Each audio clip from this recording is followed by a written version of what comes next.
I believe that the first thing that we're going to do is a simulated vehicle crash with a potential extrication need. Okay, that means that the car has been bent in a way that you cannot be removed from the car without us doing some things to the car to remove the car from you. Hopefully none of you have ever been in a car wreck before, but I want you to pay attention to a few of the things that our members are doing during this whole thing, and listen to some of the sounds, because the sounds can be kind of scary, especially if you are in the car. We're going to cover you up so that you don't get stuff that maybe flies around when we do some of the things that we do, like glass, you know, when the window breaks and you're inside, it makes a pretty good noise, or when we use our hydraulic rescue tools. When the metal bends, when the metal cuts, it makes noises that can be kind of frightening. So, you know, we're worried about your well-being at all times during this evolution, when we're doing it for real, and today when we're doing this demonstration. Now, as you know, the Jericho Fire Department is a predominantly volunteer fire and rescue agency. However, we do have some paid staffing that work for us. The employees that take care of the buildings the fire district owns, employees that take care of the apparatus that the fire district owns, employees that dispatch our radio. We have our own dispatch center across the street over there, and the employees that provide emergency medical service to supplement the volunteers, which is a great thing for a community that we are able to have all that stuff. And then the rest of us are volunteers. We respond from our homes, or we respond from standing by in the fire station. We have categories of membership where that's something that you might be able to do. Any questions so far? What a beautiful day, huh?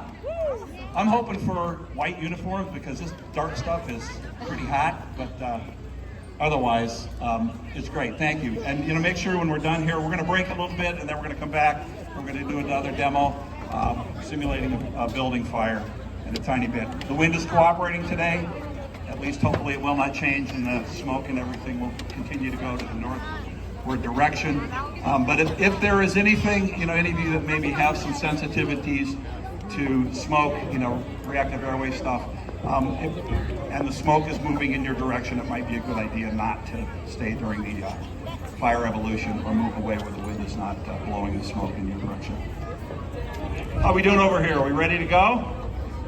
Oh, okay, we got to get Mr. Drucker here in the picture.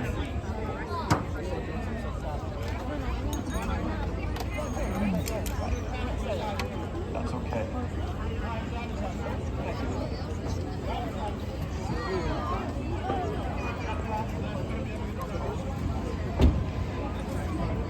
Chief, are we ready?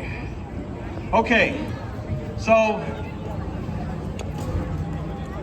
we have a victim in the car, a volunteer willingly participating. It looks like he has had some sort of a mishap with his vehicle, a significant amount of front-end damage, which caused the airbag to deploy, right? What is the airbag going to do? Keep you from getting hurt, right? As long as you still have your seat belt on. So airbags are not use only. Okay, seat belt and airbag is what's going to protect you safe. A couple more things. Designs of modern vehicles. They're designed to absorb the impact of the crash in the body and maintain a survivable space around you. A lot of times that means that the metal gets bent. And when the metal gets bent and the frame gets bent, the doors don't open. And that's unfortunately what we've got happening here right now. Chief, we ready? Okay, so the first thing, if we get a wreck and we know that for sure there's a possibility of a person being trapped inside the car, the heavy rescue truck, that's the one that's on the truck room floor inside. It's a big giant toolbox that has our heavy extrication tools on it. However, our engines and our ladder trucks also carry extrication tools, because sometimes we don't get a good information and they still have the rescue tool. And that stuff is what's on this tarp right here, staged right now. Notice that there are no hoses, wires, cables, or anything.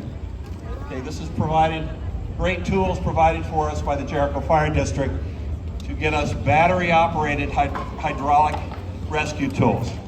So the first thing they want to do is stabilize the vehicle, because you could be hurt inside, and us doing the things that we do, we move you around. We want to make sure that the car is as stable as possible. Sometimes it means putting wood blocks underneath the frame. Sometimes it means letting the airs out of the tires.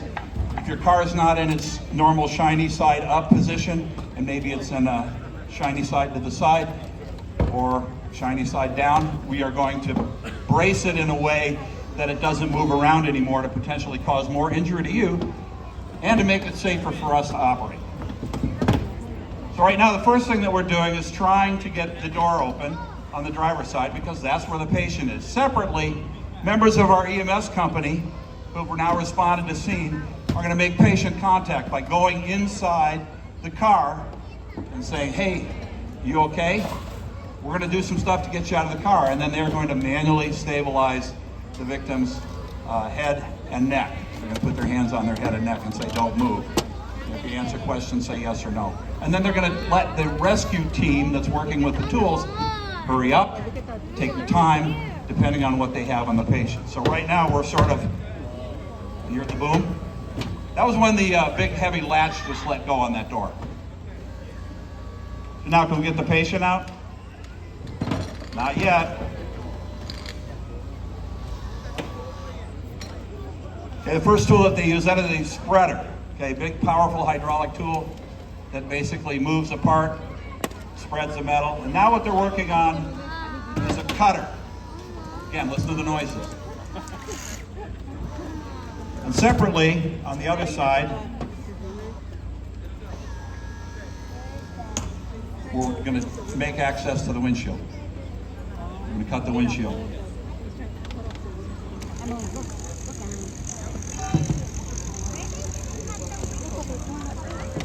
How come that glass isn't just falling into a million pieces? Somebody know? It's called laminated safety glass. It's designed to stay intact. It might break, but it's not going to fall apart. That protects you in a crash. The glass on the side of the car, a lot of times, is made out of tempered glass. And if that were to break, it breaks into little tiny crumbles. So that's what you see on the ground here. We're trying to keep our parking lot a little clean, so we're not going to break that glass if we don't have to. But meanwhile, we've got the patient care going on inside. How's our patient inside? Thumbs up, thank you. Chief Richardson there is the incident commander. He's overseeing this whole operation. Our extrication team is working on now removing that door.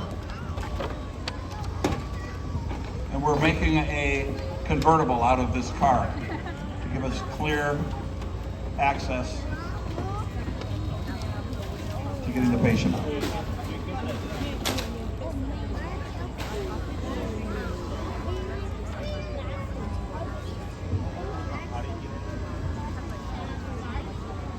See, I'm around long enough.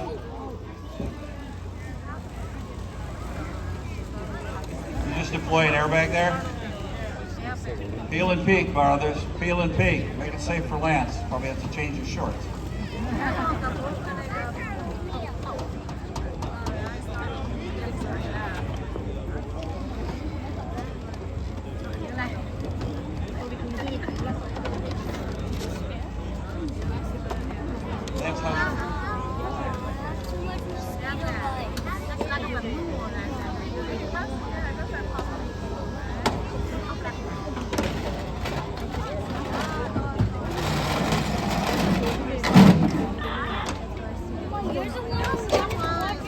I'm just checking on progress here. The patient is covered by a sheet. Doesn't mean that they're not surviving. It means that we're protecting them from all the things that we're doing.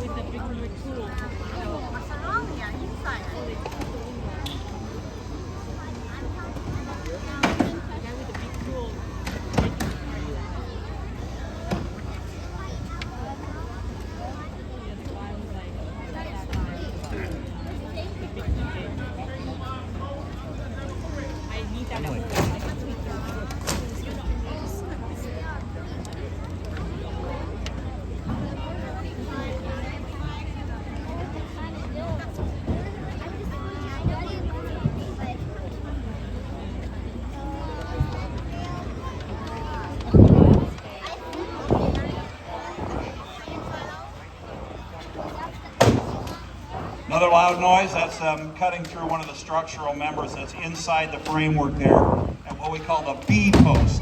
A, B, C, each one front to back.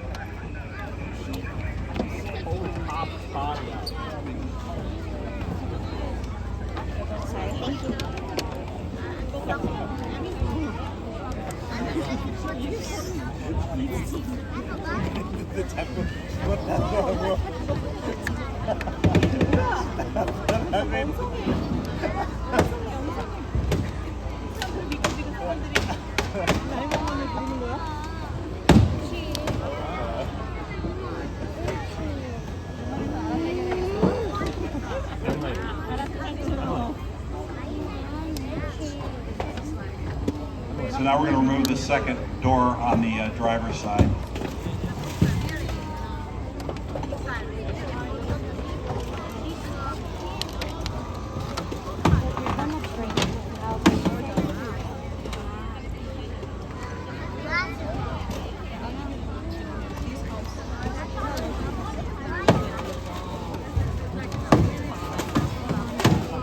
Okay, this is interesting. See how that glass piece fell down on the ground? See how it's still kind of all crumbly, but it's got tinting film on it, which thank you, vehicle owner, for doing that. Makes our work a little easier when we're done cleaning up.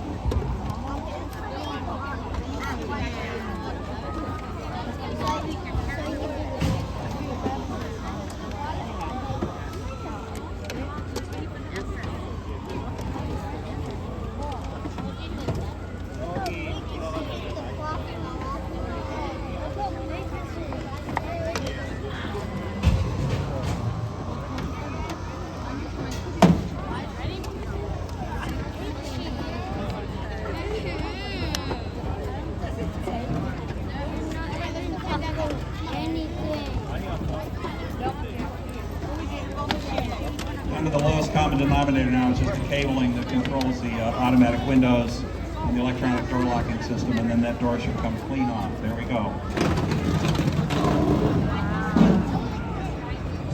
Now, we're going to roll the roof back. Hopefully all the cuts are good.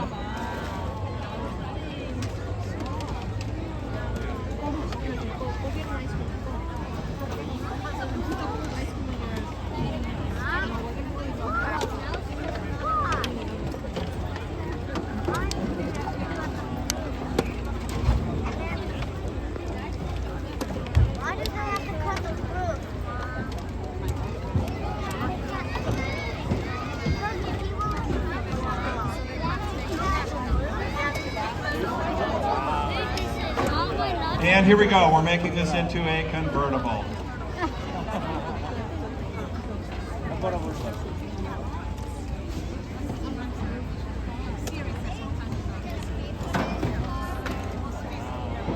Come on guys, there we go. Walk it back, walk it back.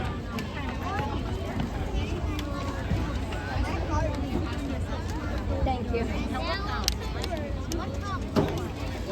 Mom, look at that. Right. The Jericho Fire Department customized convertible. Now EMS team has to come together and we have to get this patient out of the vehicle. We're going in a very coordinated manner, move them onto the cot using things that we have at our disposal. Of course, if this patient was critical, we'd have done this a lot more rapidly and maybe spend less time being careful on how we do this, because time is of the essence when we have critical patients. We're just letting them know that it might hurt a little bit when they move them. They're going to try and do it as painlessly as possible. However, sometimes it's unavoidable. Get them out of the car, get them into the ambulance on their way to the hospital for evaluation and treatment.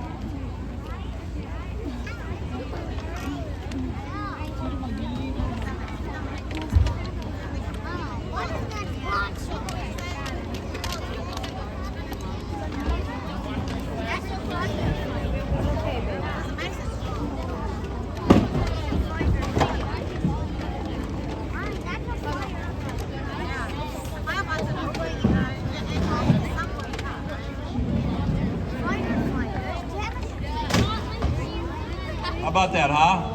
Here we we go. Let's give them a big round of applause. They're patient the ambulance. Guys are just doing some on-scene training once we get a car, because we don't get a lot of these opportunities to do this. We're going to practice a little bit more on removing the rest of the doors on the car, just to make sure. Let's give our volunteer who sat inside the car a great big round of applause too.